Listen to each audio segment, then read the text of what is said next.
Chest is super important because eventually you have to turn to the side, be it the bodybuilding stage or the Chippendale stage. Eventually you have to be this way. And if you disappear, it ain't nothing. Okay, your body has a mind all of its own. That's actually a title of a great book. And if you're not establishing a mind-muscle connection for some of these movements, because generally when we're pressing, you're trying to move the weight from point A to point B with perfect technique and do it forcefully. But for a lot of the smaller movements, you're not trying to do it. So like, let's say for instance, we're doing flies, if you're not feeling it in your chest, you're feeling it more in your shoulders or whatever the case may be. A simple technique I have to correct that is by isometrically flexing your chest for 6 seconds before you do that movement. So for all you bodybuilders, take note of this. If you're not feeling your chest, you want to flex it. Boom, come here, TJ. So just go like that, like flex your, here's an elite level bodybuilder. He's gonna flex as hard as he can for 6 seconds, then relax, then he goes and does a movement. So what that does, kind of like primes you for ahead of time.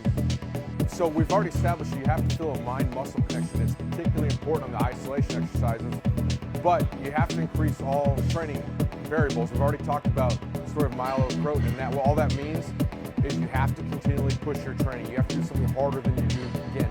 It's progressive overload, be it you do more volume, be it you do another set, another rep, add 5 pounds to the bar, shorten the length interval, shorten the rest interval. I mean, you can buy like 3/4 pounds plates on Amazon and put them on a magnet and a dumbbell, throw it in your gym bag. There's always little ways, and it doesn't have to be a huge jump. Don't think 45s and 25s. Think micro progression. Just a very, very small step. The journey of 10,000 miles. Bring it out like a front. There you go, right?